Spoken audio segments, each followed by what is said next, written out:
dulu di komen. Guys, how are you doing today? Kenalan dulu. Kayaknya it's been a very long time since the last time I teach ya. Aku udah ngetar di Bersinar dari bulan Maret, which is waktu pas aku ngajar angkatan aku sendiri, yaitu angkatan 2021. So hi, welcome to Bersinar Sober. This is actually my first class this semester. My name is Praventia Sari Mutiara and you can call me Tia. Kalau misalnya ada yang seumuran sama aku, which is angkatan tahun 2003 or angkatan 2021, can you please just call me by my name aja, nggak usah pakai Kak or something like that, because I don't like it, okay? Oke, Zaka, just make sure you're alright. Jadi di sini teman-teman pada angkatan berapa nih? Kan aku belum pada kenal. Apakah ada angkatan 2022? Kayaknya mostly. Oh, ada yang angkatan 21. Wow, apakah kamu waktu itu pernah belajar sama aku di Bersinar or what? Takut banget. Pernah, wow, berarti udah kenal sama aku ya. Ada yang 22 juga, angkatan 21. Oke, berarti seangkatan sama aku nih. Yay. Hai Halwa, ada angkatan 21 banyak banget, ada Caca, ada Leo nggak ya? Oke, after checking your guys condition, kayaknya kita bisa mulai. We can start the class. Can you please tolong BP share PPT. Thank you. Widih cepet ya, saudara-saudara. Banyak juga yang gap, iya. Dan yang paling aku suka adalah semangat belajarnya ternyata nggak turun dari dulu. Very nice. Oke. Sebenarnya konsep dasar geografi ini termasuk materi dasar banget, dan sebenarnya materi yang gampang kalau di geografi ini gampang banget, tapi application-nya yang kayaknya nanti kalau di SBM rumit. Tapi karena SBM kemarin dari tahun 2021 kita belajar bahwa ternyata yang keluar itu yang bagian dasar-dasar. Now let's begin with the dasar. Next, coba Bang Andar. Ini udah di next belum? Oke. Nah, hari ini kita akan belajar tentang 5 subbab. So, this presentation will be part into 5 chunks. Yang pertama tentu saja mengenai pengertian geografi. Yang kedua adalah prinsip geografi. Yang ketiga adalah konsep dasar geografi. Yang keempat aspek geografi. And last but not least is pendekatan geografi. Coba di next lagi. Talking about geography understanding, kita pertama harus tahu dulu ya. Coba di next lagi. Nah, ini dia nih. Jadi geografi itu pertama kali dikenalkan oleh Eratosthenes dalam bukunya yang berjudul Geographica. Kalau ditanya siapa Eratosthenes ini, dia adalah seorang matematikawan, fisikawan, dan ahli astronomi. Kalau misalnya dulu, zaman dulu banget, nah itu orangnya ada tuh di layar teman-teman. Kayak ya orang zaman dulu banget gak sih yang kayak tuh muka masih dijeplak gitu. By the way tutornya emang aneh jadi gitu. By the way istilah geografi itu seperti yang sudah pernah kita ketahui adalah terdiri dari kata geo yang berarti bumi dan grafian yang berarti gambaran. Coba di next lagi, ini udah aku tulis juga di PPT-nya kayaknya. Because actually I made this PPT for a long time. Oh iya, kayak gitu. Oke, di sini ada nggak sih teman-teman yang punya definisi geografi gitu? Maksudnya biar kayak gampang gitu, kayak ini geografi itu ini gitu. Boleh dong share-share di kolom chat, atau kalau mau ngomong juga boleh. Siapa tahu ada yang ternyata beda nih gitu. Atau misalnya maksudnya sama, tapi dengan bahasa yang lebih mudah dipahami. Coba aku pengen lihat. Kayak gue mau lihat, bodo amat. Kita tunggu dulu sampai ada yang komen. Kalau nggak ada yang komen, ya gimana gitu. Kayak tidak ada, baiklah. Jawab kek, woi, yang udah pernah belajar sama gue. Pokoknya sambil berjalan, sambil ditunggu. Coba next lagi Bang Andar, kita langsung next aja. Karena gue nggak bisa share screen karena nih laptop lagi leledot. Nah, ilmu yang mempelajari tentang bumi Kak, oke. By the way, dari kata ilmu yang mempelajari tentang bumi itu, kita tuh bisa memperluas definisi daripada geografi itu menurut pemahaman kita sendiri. Contohnya adalah ilmu geografi apa yang sebenarnya kita pelajari gitu, ilmu bumi apa. Itu bisa kita bagi menjadi dua, yaitu secara fisik dan secara sosial. Dan itu ada di pengenalan geografi ini. So just stay tuned. Nah, menurut Rhodes Murphy, di ruang lingkup kajian geografi terdapat 3 hal. Yang pertama adalah persebaran keterkaitan atau relasi, di mana manusia di bumi ini serta aspek ruangannya dan pemanfaatannya bagi tempat hidup. Kalau di sini tuh contohnya kayak ini loh, what we need is there and what we don't need is there though gitu. Jadi kayak hubungan timbal balik sebenarnya. Ini nyangkut ke yang kedua ya. Jadi ketika manusia membutuhkan alam, lalu alam membutuhkan alam. Kayak gitu. Jadi it's actually sebenarnya manusia itu, maksudnya alam itu nggak butuh manusia. Kita butuh alam. Kayak gitu. The third is kerangka regional analisis wilayah. Jadi geografi dalam mengkaji tiap fenomenanya menggunakan beberapa alat analisis seperti prinsip geografi, konsep geografi, aspek geografi, dan juga pendekatan geografi yang akan kita pelajari selanjutnya, di slide selanjutnya. Anyway, di sini kalau misalnya ada yang mau nanya, nanya aja ya. Kolom chat boleh, ngomong langsung juga nggak apa-apa. Terus kalau nge-lag, mohon maaf nih, Indomie emang suka begini. Oke, selanjutnya adalah kita akan belajar mengenai prinsip geografi. Jadi prinsip geografi itu merupakan dasar untuk menjelaskan fenomena yang terjadi. Jangan cepet-cepet. Oke, which one? Which part yang terlalu cepat? Nanti aku akan ulang. Ya udah Bang Ander, tunggu dulu. Kayaknya ada yang mau nyatet bagian ini deh. Jadi prinsip geografi, ya udah dari sini nggak apa-apa. Oke, jadi persebaran keterkaitan atau ini aku ulang dari sini ya. Nggak apa-apa ya? Iya, nggak apa-apa. Di foto dulu, nyatetnya nanti. Anyway, sebenarnya nanti si PPT ini akan diupload di Google Drive-nya Bersinar Project dan semua orang having access to that link. Jadi don't worry, bakal ketinggalan pelajaran. Kalau lagi kelas, just listen to me guys. Tapi kalau misalnya ada insight baru, you can check. Maksudnya ada insight baru, boleh langsung dicatat. Nggak nyatat, cuman terlalu buru-buru jadi kurang. Oke. Linknya di mana Kak? Ada di Instagram Bersinar, di bio-nya. Jadi di persebaran keterkaitan atau relasi ini, tiap daerah itu, bukan tiap daerah sebenarnya, tiap wilayah ya bilangnya kalau di kita tuh. Tiap wilayah itu memiliki keunikannya masing-masing. Nah, di mana keunikan masing-masing itu nantinya akan menimbulkan hubungan timbal balik antara satu daerah dengan daerah yang lainnya ataupun dengan satu aspek kepada aspek yang lainnya. Terus habis itu tiap-tiap wilayah itu tuh dinilai melalui kerangka regional analisis wilayah.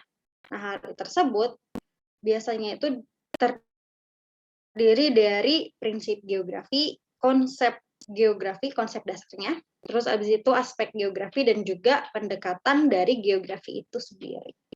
Seperti itu. Semoga dapat dipahami yang ini biar kita bisa next juga. Coba. Syuh. Nah, ini dia nih bagian yang paling aku suka. Prinsip geografi. Asik. Jadi seperti yang tadi aku udah bilang bahwa prinsip geografi itu merupakan dasar untuk menjelaskan fenomena yang terjadi di muka bumi. Jadi kalau misalnya kita pengen menyelidiki suatu fenomena, suatu fakta, atau kita ingin membuat penelitian terhadap suatu fenomena, nah pakainya itu prinsip geografi. Kayak gitu. Karena prinsip geografi ini terdiri dari poin-poin berikut. Coba Bang Ander, poin-poinnya mana nih? The point. Nah, ini dia nih. Ada 4. Yang pertama adalah prinsip persebaran. Lalu setelah itu prinsip interrelasi, prinsip deskripsi, dan juga prinsip korologi. Kita mulai dari prinsip persebaran dulu. Jadi prinsip persebaran itu mengindikasikan bahwa tiap fenomena yang terjadi di muka bumi itu tersebar secara tidak merata. Di mana yang tadi aku sudah bilang sebelumnya, bahwa tiap-tiap daerah, tiap-tiap wilayah memiliki keunikannya masing-masing. Mulai itu dari sumber daya alamnya seperti apa, sumber daya manusianya seperti apa, kehidupan sosialnya seperti apa, dan lain sebagainya. Itu ada di prinsip persebaran atau distribusi. Kayak gitu. Contohnya adalah persebaran curah hujan. Itu kan satu daerah dengan daerah tersebar. Lalu setelah itu ada lagi persebaran tambang emas misalnya, atau apa kayak yang lain sebagainya gitu. Coba mention jenis-jenis persebaran yang teman-teman tahu di kolom chat aja. Tapi kalau mau ngomong nggak apa-apa. Kalian ke Yen kalau ngomong. Temenin aku lah sekali-kali gitu loh. Persebaran flora dan fauna, nah ya itu juga. Persebaran penduduk, oke. Ada lagi nggak persebaran lainnya yang sebelumnya, maksudnya yang belum pernah kita mention di kolom chat? Kayak persebaran flora, fauna, persebaran penduduk, dan persebaran lainnya. Itu masuk ke prinsip persebaran ini. Kalau prinsip persebaran udah paham dan semoga dapat dipahami, kita lanjut ke prinsip interrelasi. Jadi interrelasi itu adalah apa yang dibutuhkan manusia itu ada di alam, dan apa yang dibutuhkan oleh alam itu ada di manusia. Jadi sebenarnya what's actually nature needs from us adalah mengacu lagi ke si prinsip persebaran ini. Jadi manusia itu berperan penting dalam menyebarkan fenomena-fenomena yang terjadi di muka bumi. Misalnya kayak persebaran flora deh. Manusia itu dapat membawa bibit flora dari satu wilayah ke wilayah lainnya dengan sangat mudah. Sedangkan kalau misalnya itu terjadi secara natural, itu mungkin akan terjadi dalam jangka waktu yang sangat lama. It's a very long time. It will be a very very long time buat reaching si nature ini ke buat nyebarin bibit dari mereka sendiri. Sama kayak fauna. Kita bisa lihat di sini kalau di Taman Safari itu ada namanya panda ya kan. Di sini ada yang tahu nggak sih yang panda-panda itu? Panda gemoy yang gendut. By the way, gue suka banget hewan gendut, nggak penting tapi nggak apa-apa. By the way, si hewan gendut, maksudnya si panda ini tuh dibawa dari Cina. Yang bawa siapa? Manusia.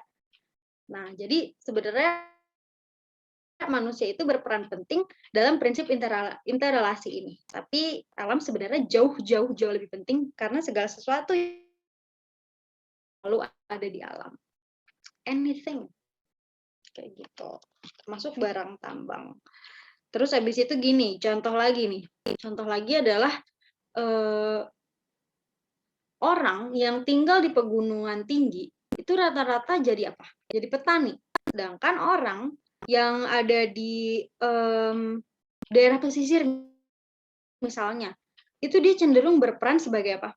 Berprofesi sebagai nelayan. Alasannya kenapa? Alasannya karena apa yang mereka butuhkan itu adanya di alam. Kayak gitu. Kayak manusia yang tinggal di pesisir tuh butuh ikan. Sedangkan ikan butuh ditangkap sama manusia. Tujuannya biar apa? Tujuannya supaya lautnya nggak kepenuhan kali ya. Ini ngarang. Untuk fakta unik yang kalian dengar, kalian harus cross-check. Enggak, ini serius. Yang ketiga adalah prinsip deskripsi. Jadi prinsip deskripsi ini adalah menjelaskan fenomena alam maupun fenomena sosial yang terjadi di muka bumi. Jadi ini tuh apa ya? Sebuah penjelasan terhadap suatu fenomena. Itu bisa satu paragraf, bisa dua paragraf, tergantung seberapa kompleks si problems yang akan kita bahas atau seberapa kompleks fenomena yang akan kita bahas. Untuk contoh misalnya mau kasih contoh siklus hidrologi. Jadi gini, ada satu paragraf bunyinya kayak gini. Ini prinsip deskripsi ya.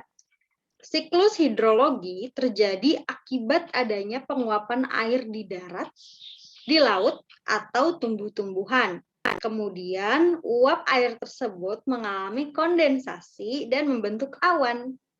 Awan akan dibawa oleh angin ke tempat yang sangat jauh, dan ketika awan mencapai batas maksimum untuk menampung air, maka terjadilah hujan. Itu contoh dari prinsip deskripsi.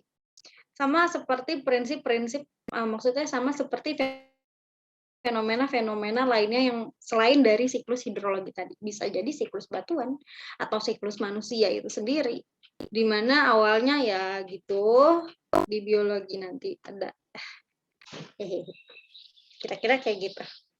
Terus, the last but not least adalah prinsip korologi.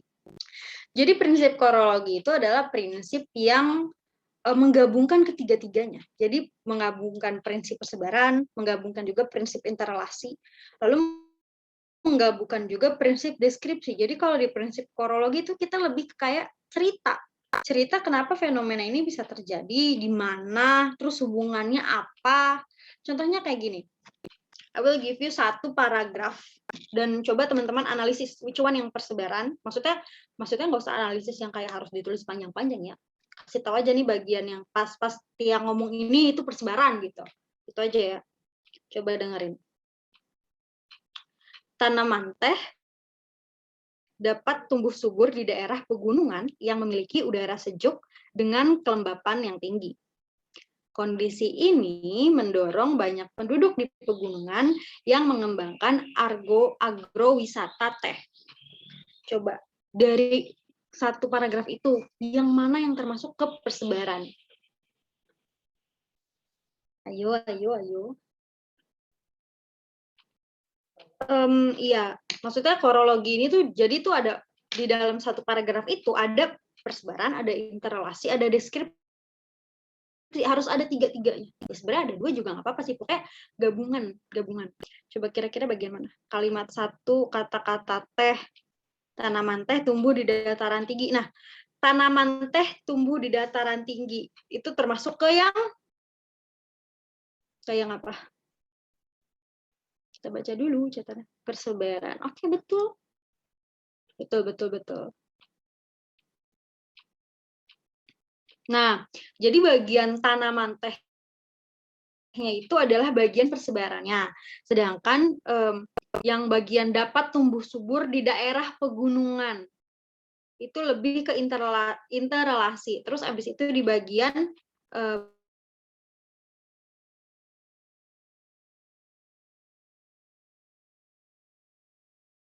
jelasin bahwa prinsip interrelasi itu sebenarnya adalah hubungan yang erat antara manusia dengan alam.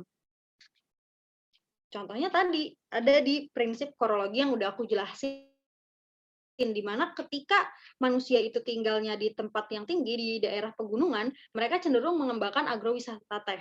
Ada juga yang stroberi dan lain sebagainya. Kenapa? Karena kontur tanahnya itu tinggi sehingga dia sejuk. Ketika dia sejuk, tanaman yang ada di dalam tanah itu lebih bagus tumbuhnya. Contohnya stroberi tadi. Sebenarnya stroberi nggak di tanah sih. Ya pokoknya tanamannya lebih subur lah istilahnya kayak gitu. Jadi kalau mau bangun teh, tanam teh, bagus. Bayangin aja pohon teh di Jakarta. Ada nggak sih? Yang tahu komen ya. Siapa tahu ada. Soalnya gue nggak tahu. Nah, terus habis itu bagian deskripsinya itu the whole of the sentence. Jadi tanaman teh dapat tumbuh subur di daerah pegunungan yang memiliki udara sejuk dengan kelembapan tinggi. Kondisi ini mendorong banyak penduduk di pegunungan yang mengembangkan agrowisata teh. Seperti itu. Itu adalah deskripsi the whole sentence. Lalu korologi adalah karena dalam prinsip deskripsi itu terdapat prinsip persebaran dan prinsip interrelasi, maka dari itu keluarlah si jeder nih, prinsip korologi. Penggabungan antara tiga prinsip sebelumnya, lalu setelah itu dikeluarkan menjadi satu paragraf yang SPJ. Gitu. Jadi ada adik simbanya lah gitu. Seperti itu saudara-saudara. Sampai sini, apakah dapat dimengerti saudara-saudara? Tolong komen, karena saya kagak tahu nih. Pemahaman orang kan beda-beda. Kalau belum ngerti,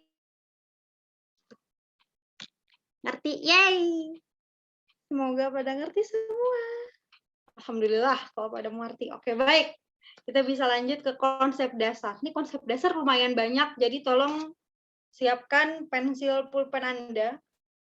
Karena ini untuk selanjutnya, di bab-bab selanjutnya akan ada yang kayak gini lagi gitu. Banyak yang kayak gini. Ada 10, if I'm not mistaken, lupa juga. Oh ya, ada 10 benar. Soalnya ini materinya tuh udah dibuat lama banget, tapi baru dibawain hari ini. Yang pertama adalah aglomerasi atau pemusatan. Gampangnya adalah pemusatan gitu. Pemusatan suatu fenomena ya di permukaan bumi. Nah, contohnya gini, pemusatan kawasan industri di Tangerang. Terus abis itu pemusatan pertumbuhan penduduk ada juga kan. Terus abis itu coba kasih contoh deh, kasih contoh. Ini sekaligus ngetes understanding mengenai aglomerasi. Because it's actually been a very long time karena ini materi kelas 10 dan ini pas pertama banget belajar geografi, gue masih ingat gue belajar ini. Sangat wow gitu. Ada lagi nggak yang punya contoh selain pemusatan kawasan industri, terus habis itu pemusatan apa ya? Pemusatan pemukiman di dekat sungai bisa, tapi itu masuknya nanti ke geografi sosial ya. Pemusatan pertanian, pemusatan kawasan wisata, pokoknya segala sesuatu yang itu tuh paling banyak deh gitu. Nah, itu disebut dengan pemusatan. Maksudnya paling banyak tuh gini, jadi satu negara nih, misalnya gak usah satu negara sih, sebenarnya satu kabupaten gitu. Iya, betul, penduduk yang berstatus ekonomi tinggi di pemusatan tambang di Papua, iya, karena paling banyak tuh di situ gitu. Ada juga pemusatan tadi pertumbuhan penduduk udah ya. Contoh apa lagi ya gue ya? Intinya segala sesuatu yang memiliki apa ya? Yang paling banyak gitu. Seperti itu. Pemusatan ini aku sambil baca-bacain chat-chat dari teman-teman. Ternyata kalian udah paham di bagian aglomerasi gitu. Ingat, aglomerasi itu pemusatan. Pokoknya kalau misalnya di geografi, terus abis itu masuk ke yang namanya konsep dasar geografi, itu bagian pertama pasti aglomerasi.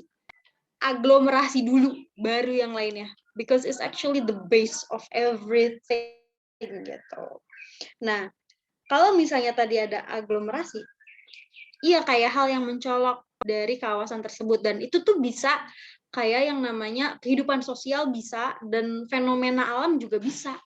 Jadi apa ya, sangat random, tapi kita bisa lihat bahwa ini kenampakan fisiknya seperti ini gitu. Kita bisa lihat bahwa mayoritasnya tuh ini gitu. Dan dia tumbuhnya tuh di sini. Coba lihat aja nih, pemusatan kawasan industri. Sebenarnya kawasan industri kan banyak ya di daerah-daerah di Indonesia, tapi kalau misalnya dibilang the biggest itu pemusatan kawasan industri ini gitu yang ada di Tangerang. Just for the little example, ada atau juga ada yang di Pulau Gadung dan lain sebagainya kayak gitu. Tapi the biggest intinya the whole dari yang the most, pokoknya the most kayak gitu. Semoga dapat dimengerti dari konsep the most ini, the center atau pemusat. Yang selanjutnya adalah diferensiasi area. Pokoknya abis aglomerasi itu tuh pasti diferensiasi. Nanti kita akan belajar cara gampang untuk ngingetnya. Jadi di diferensiasi area ini adalah ketika tuh kita menyadari, peneliti itu menyadari bahwa tiap-tiap wilayah itu memiliki keunikannya masing-masing. Dia memiliki tempatnya masing-masing, tempat untuk dia itu menyebar dan lain sebagainya gitu. Jadi contohnya gini, diferensiasi area itu erat kaitannya dengan morfologi, kontur tempat, ketinggian dan lain sebagainya. Makanya di contoh ini disebut dingin, dan ketika dingin sayur itu akan tumbuh lebih baik daripada di daerah yang panas. Seperti itu. Oh ya, by the way tadi yang konsep aglomerasi, kalau misalnya di sini nanti ada yang kepikiran kayak pemusatan oleh-oleh, nah itu juga termasuk tuh. Serandom itu kan. Gitu. Terus habis itu balik lagi ke diferensiasi area. Contoh lain adalah wilayah yang ada di dataran rendah itu biasanya ditanami oleh padi, kayak gitu-gitu deh. Jadi intinya tiap wilayah itu memiliki perbedaan. Dan perbedaannya itu kelihatan gitu sama mata kita nih. Termasuk dari penduduknya, warna kulit, kan termasuk diferensiasi. Bukan rasis atau gimana ya, ntar gue dilaporin. Ini contoh. dan lain sebagainya. Seperti itu. Yang ketiga adalah interaksi interdependensi. Allahu Akbar, susah bacanya. Interdependensi. Nah, jadi gini, kalau namanya aja interaksi, terus abis itu dari kata interdependensi, kita bisa ambil dari kata depends. Jadi depends itu tuh ketergantungan. Sedangkan interaksi itu adalah ya interaksi. Jadi kalau dibilang interaksi interdependensi adalah interaksi ketergantungan.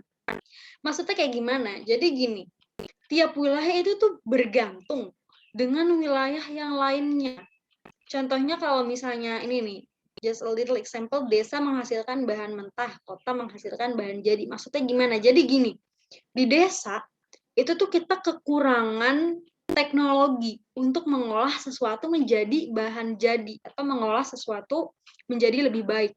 Maka dari itu, desa biasanya memproduksi bahan mentah. Contohnya adalah getah karetnya atau kayunya saja untuk nantinya dibawa ke daerah yang lebih mumpuni untuk mengolah hal itu. Contohnya adalah di kota, di mana nanti itu akan dibawa ke kota, terus baru deh itu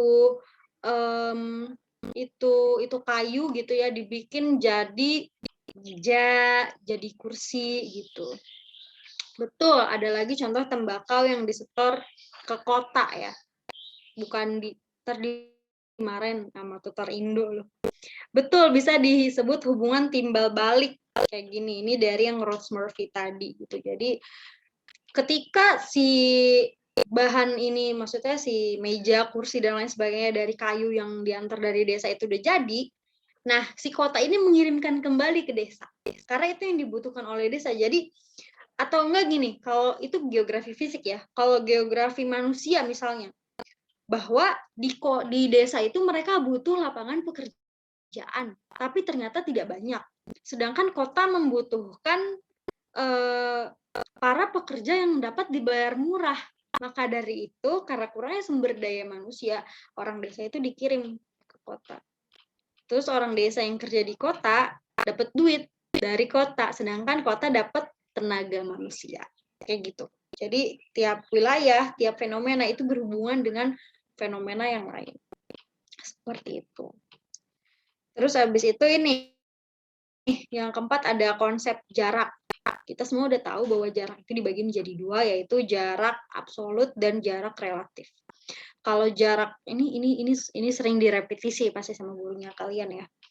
Dimana kalau jarak absolut itu tuh adalah jarak yang ya emang segitu, mau lu naik apa juga, mau lu jalan kaki, naik pesawat, naik buruk, kalau jaraknya 180 kilo ya 180 kilo, itu jarak nggak berubah gitu, kagak kurang 1 kilo pun. Naik motor, naik mobil, ya itu kayak gitu, itu namanya konsep jarak absolut. Sedangkan kalau konsep jarak relatif, itu tuh perbedaan waktu tempuhnya. Kalau misalnya kita bilang, kalau naik pesawat misalnya cuman Jakarta-Bandung setengah jam misalnya ya, soalnya nggak pernah nih, mohon maaf, dari Jakarta ke Bandung naik pesawat, naik kereta lah, lebih asik. Misalnya kalau naik pesawat tuh setengah jam, jaraknya 180 km tetap, cuman waktu tempuhnya lebih sedikit gitu. Terus habis itu kalau naik mobil misalnya 4 jam, karena misalnya macet nih, kayak gitu. Nah, itu bisa buat kayak si jaraknya itu terasa lebih jauh. Kenapa? Karena ya lebih lama. Ini tuh lama. Terus dan itu adalah dan termasuk kepada contoh-contoh lain. Gue gimana sih ngomongnya? Intinya begitu. Nah, ini ada contohnya bahwa jarak Jakarta-Bandung 180 km dan ini valid. Ya emang jaraknya segitu gitu. Mau pegel nggak tuh lu nyampe? Kalau naik mobil 2 jam, maunya 4 jam tadi gue nyebutnya gimana sih. Terus misalnya naik kereta 2 jam gitu. Itu kan beda-beda. Kalau naik motor lebih lama karena harus muter dulu ya puncak. Terus belok sono nyampe. Nggak juga sih, sebenarnya masih jauh lagi. Dan lain-lain sebagainya. Oke, next. Udah. Nah, habis itu adalah keterkaitan. gue udah ngetik typo, ngomong typo juga. Jadi keterkaitan ini maksudnya adalah keterkaitan keruangan. Gini, pernah denger nggak? Segala sesuatu yang tuh kan tadinya mau keren menjadi aneh. Segala sesuatu yang melimpah itu harganya murah. Sedangkan sesuatu yang langka itu harganya mahal. Nah, ini adalah contoh dari keterkaitan keruangan. Di daerah pegunungan, karena tadi sebelumnya ada contoh bahwa daerah pegunungan itu cocok untuk ditanami sayur mayur, jadinya di daerah pegunungan itu harga sayurnya murah. Kenapa? Karena mereka budidayanya gampang. Gitu. Kalau di perkotaan harganya lebih tinggi, mana lebih layu lagi ya kan. Nah, kalau kenapa lebih tinggi? Karena ada yang namanya harga melalui jarak. Ini tuh ada di ekonomi gitu. Jadi sebenarnya geografi itu anything we find in our life itu adanya di geo. Jadi belajarlah geo dengan baik hati dan senang hati. Kayak gitu. Jadi keterkaitan keruangan. Other example.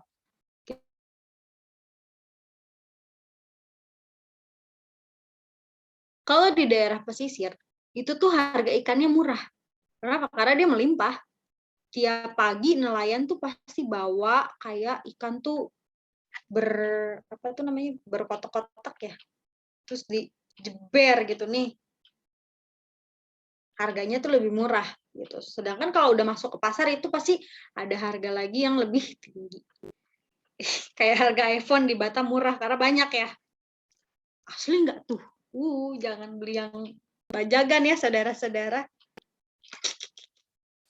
Jadi seperti itu contohnya, keterkaitan keruangan. Segala sesuatu yang banyak itu pasti harganya lebih murah. Sedangkan segala sesuatu yang lebih sedikit itu pasti harganya jauh lebih mahal. Contohnya tas merek ini, kita sebut merek ya, merek Hermes. Gue nggak tahu deh tuh nyebut yang benernya kayak gimana, tapi pokoknya merek mahal lah, merek fancy gitu. Pasti dia harganya mahal. Kenapa? Karena dia produksinya cuma dikit. Dia lebih eksklusif. Kalau di ekonomi ada lagi konsep eksklusif dan lain sebagainya kayak gitu. Itu buat just a little example aja, dan ini bisa terjadi di setiap lapisan geografi, mau itu geografi fisik, manusia, non fisik, terserah, pokoknya ada. Oke, selanjutnya adalah konsep keterjangkauan. Jadi konsep keterjangkauan ini mostly akan membahas mengenai kayak nih daerah tuh terjangkau nggak sih? Nah, untuk nantinya akan ditentukan kayak biaya waktu tempuh, lagi-lagi soal duit, UUD, ujung-ujungnya duit, kayak gitu. Gini, kalau contohnya ya, perjalanan menuju Jakarta itu dapat diakses berbagai macam kendaraan, sedangkan kalau di Papua, nggak mungkin dong. Dari Papua, misalnya di kota A gitu ke kota B naik pesawat meskipun jaraknya jauh nih, nggak tersedia gitu. Alasannya kenapa? Alasannya karena tidak terjangkau daerahnya, mulai dari sumber daya manusianya atau sumber daya alamnya dan lain sebagainya, itu tidak memungkinkan orang untuk membuka akses gitu. Tapi bukan berarti menutup kemungkinan. Gimana itu bahasanya kira-kira kayak gitu. Jadi tempat itu dapat dijangkaunya itu dengan mudah atau enggak, kayak gitu aja sebenarnya, seperti itu. Coba kita lanjut lagi ke konsep lokasi. Sama seperti konsep jarak, konsep lokasi ini dibagi menjadi dua, yaitu adalah lokasi absolut dan lokasi relatif. Nah, contohnya nih, Indonesia terletak di antara dua benua dan dua samudra. Menurut teman-teman, bukan menurut teman-teman sih. Menurut kalian deh, yang benar yang mana? Apakah Indonesia terletak di antara dua benua dan dua samudra itu adalah lokasi absolut, ataukah dia adalah lokasi relatif? Coba tolong komen ya. Aku tungguin. Relatif. Oke, baiklah. Relatif.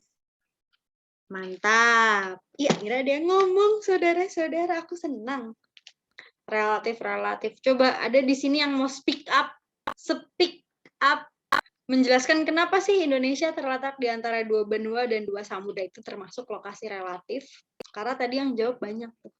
Jangan sampai nggak ada yang mau ngomong.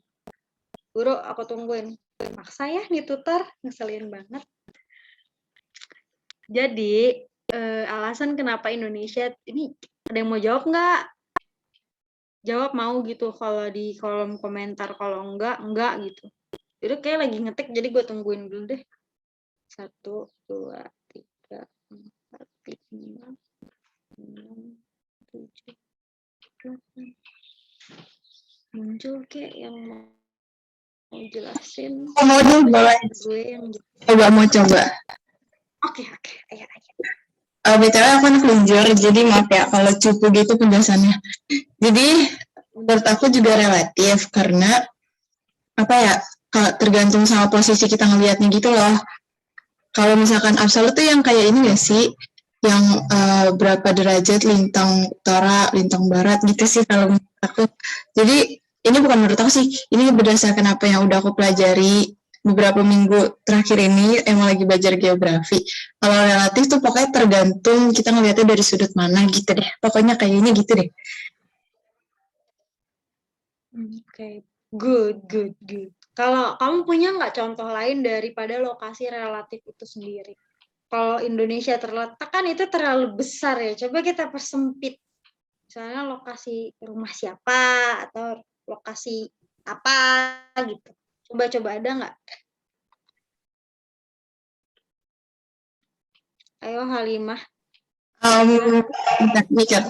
Lokasi rumah Budi terletak di samping kanan rumah Siti. Bisa nggak kayak gitu? Karena kalau Siti pindah, berubah lagi ya posisi. Iya gitu. Nah itu udah dijelasin sama teman kalian, yaitu Halimah, bahwa kalau lokasi relatif itu dilihat dari mana sih kita ngelihatnya. Ada kalau lokasi relatif ini, ada orang bilangnya, oh itu depan rumahnya dia tuh ada warung. Siapa tahu besok-besok warungnya berubah gitu. Tiba-tiba digusur terus tiba-tiba jadi mall, kan kita nggak tahu. Ya kan?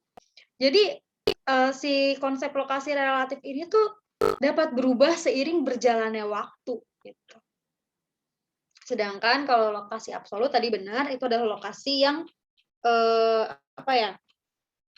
berdasarkan garis lintang dan garis bujur. Berdasarkan lintang aja deh kita sebutnya ya. Jadi lintang itu lintang bujur ya, maksudnya mereka sepasang, nggak bisa dipisahin. Emangnya kalian nggak bercanda. Kayak gitu guys. Jadi kalau lokasi absolut contohnya adalah nih, letak Indonesia aja ya. Indonesia terletak antara 6 derajat LU sampai 11 derajat LS dan 95 derajat bujur timur sampai dengan 141 bujur timur. Itu lokasi absolut. Jadi pokoknya tuh lokasi mau lu lihat dari mana juga nggak bakal berubah.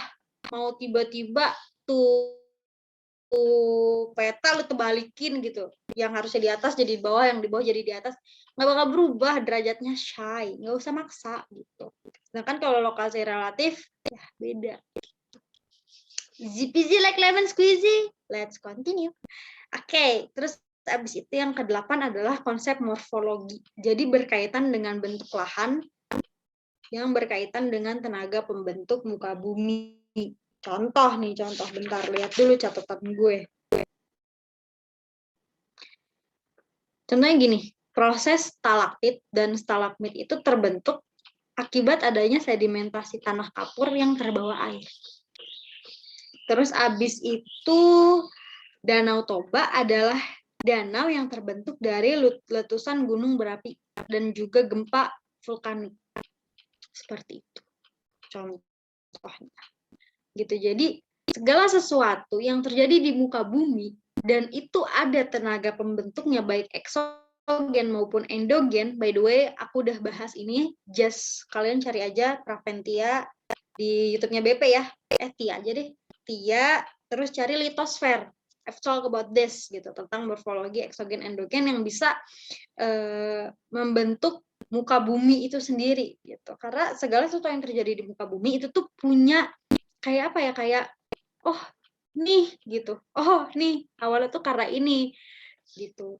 Contohnya gini deh, pegunungan itu kan terjadi akibat, kalau gunung berapi ya, akibat lempeng lempeng benua itu bertemu dengan lempeng samudra, di mana lempeng benua itu mengalami penunjaman dan lempeng benua, lempeng samudra, salah. Jadi lempeng samudra yang mengalami penunjaman dan nantinya lempeng benua itu akan naik ke atas. Ketika dia menunjam akan menyebabkan dapur magma dan jadilah ya nih jebret gunung api. Sedangkan kalau misalnya gunung yang tidak aktif, biasanya itu terjadi karena tuburukan antara lempeng benua dengan lempeng benua juga. Gitu. Itu buat just little example aja. Nanti kita akan belajar lebih kompleks di bagian litosfer. Sebenarnya udah dibahas, jadi nanti kita nggak akan belajar, tapi kalian akan nonton aku di YouTube bahas litosfer. Seperti itu. Next. Nah, ini dia. Ini adalah dua terakhir, yaitu nilai kegunaan dan pola.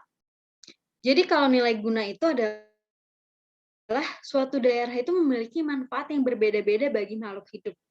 Satu daerah itu bisa punya berbagai macam manfaat. Contohnya adalah Danau Toba deh. Danau Toba bagi orang jauh itu berperan sebagai tempat wisata. Sedangkan bagi penduduk sekitar dari Danau Toba itu menjadi tempat mata pencaharian mereka. Dengan adanya apa? Dengan adanya si tempat wisata itu gitu. Jadi yang satu membuat itu sebagai sarana pariwisata, tapi di pihak lain membuat itu menjadi sarana mata pencaharian. Itu adalah nilai guna. Jadi manfaatnya beda. Sedangkan kalau pola itu adalah persebaran fenomena di muka bumi ini like easy peasy gitu.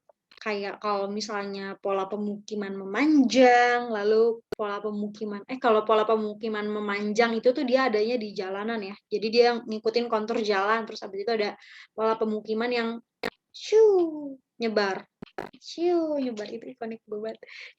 Nyebar itu biasanya terjadi di gunung. Kenapa? Karena mereka kalau bangun rumah itu harus cari kontur tanah yang datar.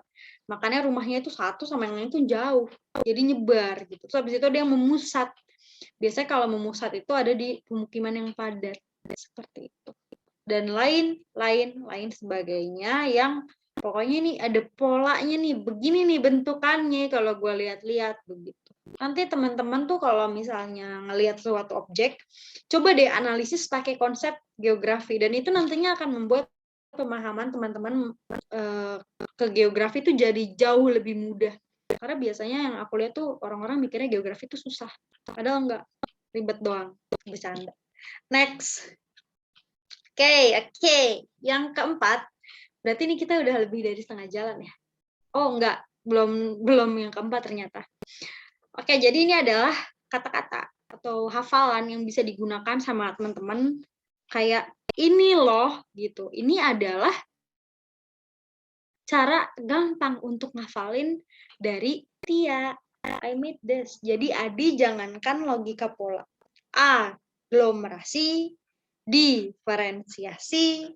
Jarak ke ruangan ke pola. Adi jangankan logika pola. Tolong ini hafalin. Gue juga harus catat nih, karena ternyata di buku catatan gue nggak ada. Jadi ini adalah yang sangat spontan yang gue buat ketika gue membuat PPT. Sangat keren bukan? Iya dong, canda. Jadi kayak gitu. Jadi jangankan logika pola. Aglomerasi, diferensiasi, jarak ke ruangan. Ngafal ini harus kayak gitu ya. Jadi penekanan antara Adi jangankan pola ini gitu. Yaudah next kita ke sampai sini udah paham kan? Udah paham kan? Tolong ngomong dan komen. Kalau mau nanya. Bedanya diferensiasi area sama apa tadi ya? Keterkaitan. Kayak sama nggak sih? Apa sih? Gini loh, kalau keterkaitan, makanya ini tuh geografi tuh menyambung satu sama lain sebenarnya, dari itu yang membuat dia mudah untuk dipelajari. Mana. Nah, ya sebenarnya sama juga sih. Jadi sebenarnya beda penyebutan aja. Kalau misalnya di keterkaitan ke ruangan tuh Diferensiasi itu keunikan. Gimana ya jawabnya? Jadi bukan diferensiasi itu kayak apa ya, kayak bentuknya gitu, kayak lokasinya. Kalau keterkaitan tuh lebih ke objek atau kayak sesuatunya yang ada di bentuk itu bukan sih? Aduh, paham gak sih? Kalau Pusing. keterkait, nah itu tuh si JJ. Udah gue nyebutnya JJ aja ya, karena namanya gue nggak tahu nih aslinya siapa. Aduh, pakai nama asli kayak besok-besok. Tutornya ngamuk mulu. Jadi keterkaitan keruangan menunjukkan tingkat hubungan antar wilayah. Keruangan, typo. Keruangan. Keterkaitan keruangan menunjukkan tingkat hubungan antar wilayah. Iya gitu sih. Jadi keterkaitan keruangan itu tuh kayak dia tuh bakal nyambung. Jadi dia tuh bakalan nyambung ke daerah lainnya. Tadi yang di catatan gue itu, kalau di daerah pesisir kan ikan harganya murah. Tapi setelah dibawa ke kota, jadi dia bawa nih ke kota nih, itu harganya jadi mahal. Kenapa? Ya karena bukan mahal sih sebenarnya, kayak lu ngeluarin duit yang sama tapi lu dapetnya lebih dikit. Kan jadi rugi gitu ya ceritanya. Sedangkan kalau diferensiasi area itu fenomenanya yang berbeda. Fenomenanya itu terdiri dari morfologi tanahnya. Morfologinya atau ketinggian tempatnya, terus habis itu suhunya, kita bisa lihat dari suhu, habis itu kita bisa lihat dari anginnya kencang atau enggak, curah hujannya bagaimana gitu. Itu diferensiasi area. Jadi fenomenanya yang berbeda. Kalau keterkaitan ke ruangan itu tuh lebih ke yang kayak ini yang kita punya, kita kasih ke lo, di lo jadi mahal. Jadi kalau keterkaitan ruangan cara ngafalinnya gini, segala sesuatu yang melimpah itu harganya jadi murah. Sedangkan kalau diferensiasi area itu fenomenanya, ketinggian tempat tadi yang udah disebutin. Semoga tercatat ya Allah. Ini kagak ada di slide. Bukan hubungan sebab akibat juga, gimana ya? Ya iya sih, sebenarnya benar juga hubungan sebab akibat gitu. Benar bisa disebut sebagai hubungan sebab akibat. Tapi kalau hubungan sebab akibat tuh lebih ke kayak interaksi interdependensi. Setuju juga kayak gitu. Gini loh, kalian kalau di ekonomi tuh pernah belajar nggak sih prinsip ekonomi yang bilang kalau misalnya barang itu bisa didapetin dari 3 hal. Yang pertama adalah bagaimana cara dia mendapatkannya. Di bagian ini disebutkan bahwa harga itu tuh bisa murah kalau kita tuh gampang dapetinnya. Sedangkan kalau misalnya kenapa si ikan ini di bagian kota itu tuh dia harganya jauh lebih mahal, alasannya karena susah nggak dapetinnya. Karena dia ada yang namanya harga jarak. Sedangkan kalau diferensiasi area, ya udah di situ doang, nggak usah dibawa-bawa ke kota, nggak usah yang dari kota dibawa ke desa, nggak usah. Kalau diferensiasi area ya udah di situ aja, gitu. Jadi yang berbeda adalah fenomenanya. Sedangkan kalau keterkaitan keruangan yang berbeda adalah money. Seperti itu. Semoga dapat dipahami penjelasan yang aneh ini. Sumpah. Oke, lanjut. Ngerti ya? Makasih ya, Kak. Makasih ya. Pokoknya kalau diferensiasi itu ngebahas tentang tempatnya deh, gitu aja kan? Fenomenanya. Dinilai dari fenomenanya. Iya, oke, ngerti. Makasih, Kak. Oke, lanjut ke aspek geografi. Kita udah mau selesai. Kalian by the way rajin banget bangun pagi-pagi ikut kelas. Oke, next. Jadi di aspek geografi itu tuh dibagi menjadi 2 nih teman-teman. Yang pertama adalah aspek fisik. Kalau aspek fisik kita tahu bahwa itu adalah segala sesuatu yang bisa kita lihat pakai mata kita. Sedangkan kalau aspek non-fisik atau aspek sosial adalah sesuatu yang kita tuh bisa tahu kalau kita tuh kayak merhatiin banget gitu. Contohnya kalau aspek fisik itu mengkaji unsur-unsur fisik seperti topografi, letak wilayah, atau segala sesuatu yang berkaitan dengan fisik bumi. Gitu. Jadi ada fisik geosfer, habis itu ada apa lagi ya? Aspek biotik. Biotik itu makhluk hidup, sedangkan ada juga aspek abiotik. Kayak tanah, air, iklim, dan cuaca itu kan kita bisa lihat bahwa kita tuh bisa tahu nih, kita nggak usah yang kayak gitu, nggak usah yang kayak nih gimana ya yang kayak shoo gitu. Tapi lebih ke yang kayak gue bisa lihat ini tuh dingin gitu. Cuaca misalnya ini tuh dingin gitu. Terus habis itu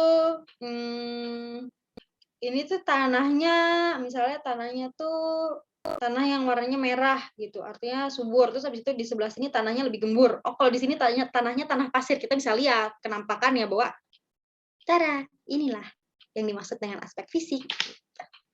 So everything we can see in physics itu adalah aspek fisik. Sedangkan kalau aspek non fisik, ayo next. Mana nih? Ini udah ganti slide belum sih? Apa gue yang lag? Oh ini. Nah, kalau ini tuh lebih ke kayak aktivitas manusia. Mulai itu dari politik gitu. Perilaku manusianya, norma, kayak gitu-gitu. Terus abis itu sosial budaya. Gitu. Kayak misalnya nih daerah ini tuh beda gitu. Mengkaji lagi ke konsep diferensiasi area bahwa di bagian sini tuh dia memiliki sistem politik yang berbeda, lalu sistem ekonomi yang berbeda pula, sistem sosial budayanya juga berbeda. Jadi kalau non fisik ini tuh lebih ke gejala sosial yang sebenarnya tahu kalau kita nggak belajar. Kalau aspek fisik kita bisa lihat, sedangkan kalau aspek non fisik itu kita harus kayak go to that gitu, kayak shoo gitu. Nih gue nyelam ke sini gitu buat lihat si aspek non fisik ini. Gitu. Jadi ada manusia, politik, ekonomi, dan sosial budaya. Manusia, politik, ekonomi, sosial, budaya. Tolong diingat-ingat saudara-saudara, karena nanti ini akan keluar di yang bab-bab selanjutnya. Lupa juga apa juga nih yang belum dibahas yang udah gitu. Oke, selesai. Next. Sampai sini udah nggak ada pertanyaan? Apa ada pertanyaan? Kalau ada pertanyaan, langsung cung gitu. Ya Allah. Oke, baik. Next.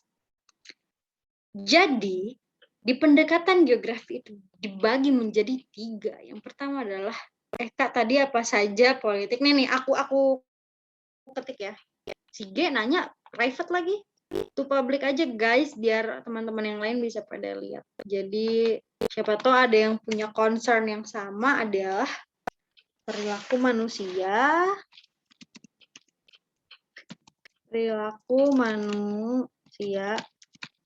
Politik, ekonomi, sosial, dan to the ya budaya. Oke, baik. Udah. Ada pertanyaan lagi? Kalau enggak, kita lanjutkan ke pendekatan keruangan. Jadi pendekatan keruangan ini adalah pendekatan yang mengacu pada perbedaan lokasi dari sifat-sifat pentingnya. Jadi gini, misalnya suatu wilayah, dia itu disebut sebagai kota metropolitan. Di mana kalau kota metropolitan itu tuh kita bisa lihat bahwa penduduknya lebih sejahtera, penghasilannya jauh lebih tinggi. Tetapi ternyata ada yang berbeda, di mana kita dapat menemukan ada tuh nyempil di situ pemukiman liar di bantaran sungai gitu. Jadi kayak beda nih gitu. Kayaknya harusnya nggak di sini gitu, tapi dia ada di situ gitu. Itu pendekatan keruangan. Jadi perbedaan lokasi dari sifat-sifat pentingnya. Misalnya nih, lokasi dipakai buat pariwisata. Tapi ternyata ada yang buat hal lain yang kayak ini bukan pariwisata banget sih. Jadi something that kayaknya ini tuh beda banget dari fungsi aslinya. Harusnya nggak gini, tapi kok gini gitu. Itu bisa di-analyze nanti kalau di geografi. Jadi ini kayaknya opening ini harusnya di awal ya. Tapi karena dianya baru sempat sekarang karena dia lagi kuliah. Nggak penting tapi ya udah. Oke, selanjutnya adalah tadi pendekatan keruangan. Oke. Nah iya, tidak sesuai dengan fungsi asli. Kenapa ya gue kalau bikin kalimat tuh ribet nih? Si Ares dia bikin kalimat simpel banget. Serahlah. Udah Ares, nanti kalau open tutor daftar aja. Selanjutnya adalah pendekatan ekologi. Nah kalau ini tuh lebih ke yang mengacu pada aspek lingkungan. Menekankan interaksi organisme dengan lingkungan, interaksi manusia dengan alamnya. Seperti itu. Contohnya adalah gini nih, pencemaran sungai disebabkan oleh manusia yang membuang limbah ke sungai. Seperti itu. Kalau di sini kita bisa lihat bahwa si sungai yang tercemar itu adalah interaksi organisme. Jadi itu tuh adalah lingkungan, sedangkan manusianya adalah yang buang. Emang manusia itu maunya apa gitu? Itu adalah pendekatan ekologi. Jadi hubungan manusia dengan alam, apa yang membuat manusia itu membuat alam, apakah itu menjadi lebih baik, lebih buruk, entahlah ya. Tapi pokoknya itu adalah perbuatan manusia yang membuat alam. Kayak gitu. Mau itu mencemari, mau itu bikin bagus, ya itu pendekatan ekologi namanya. The last but not least, before the class ended, and the question session will be open, adalah pendekatan kompleks wilayah, yaitu pendekatan keruangan digabung dengan pendekatan ekologi. Contohnya gini nih, kan tadi kan gini, salah lagi, bentar. Nah ini tuh lebih menekankan kepada diferensiasi area, adanya perbedaan tiap wilayah, gitu. Ya, pokoknya bisa dibaca aja di slide, tapi kita akan kasih contoh dulu. Permukiman kumuh dan liar banyak terjadi di bantaran sungai di kota-kota besar. Itu adalah pendekatan keruangan. Ingat tuh, kota-kota besar tapi ada pemukiman kumuh.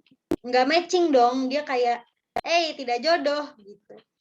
Lalu selanjutnya adalah di bagian kalimat selanjutnya adalah, hal ini mengakibatkan tercemarnya air sungai karena penduduk yang tinggal di bantaran sungai banyak membuang limbah ke sungai. Itu adalah pendekatan ekologi. Lalu dikasih lagi alasannya. Hal tersebut harusnya mendapatkan perhatian berupa penegasan dari pemerintah kota setempat untuk pengelolaan tata pemukiman. Itu adalah pendekatan kompleks wilayah. Seperti itu. Jadi melihat dari pendekatan keruangan, lalu kita lihat juga pendekatan ekologinya seperti apa, lalu kita kasih reason-nya.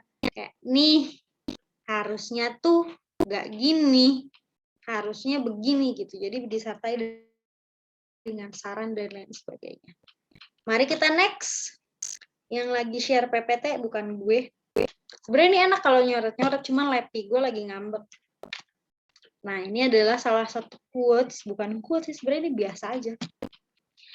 Geografi merupakan studi mengenai bumi sebagai tempat hidup manusia. Jadi bentar, gue harus ambil posisi dulu, jadi lebih bijaksana dan lebih keren. Geografi merupakan studi mengenai bumi sebagai tempat hidup manusia. Lingkup studi dari ilmu pengetahuan geografi ini mencakup bermacam-macam fenomena yang ada dan terjadi di muka bumi.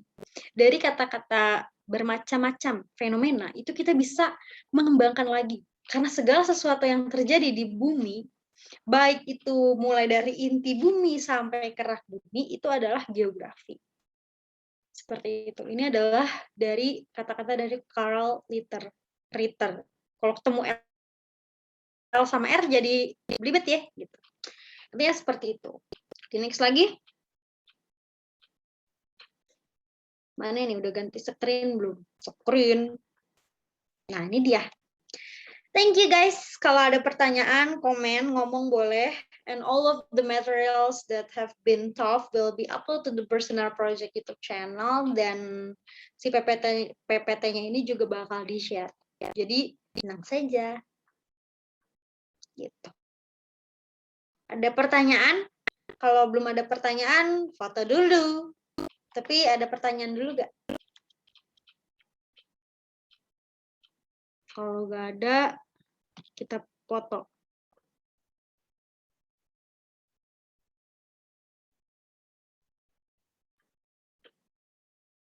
Oke.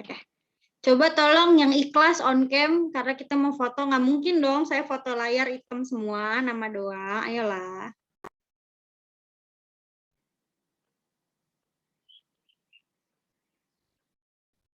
Mana nih mukanya? Gila sih Bang Faris. Wow, hai. Ayo dong guys, yang lain guys. Caca, Bia, DS, Zaka, N. Gua nggak tahu deh. Kameraku jelek Kak, nggak apa-apa. Yang penting ahlaknya enggak. Yang penting sifat. By the way, kalau misalnya kalian punya insight mengenai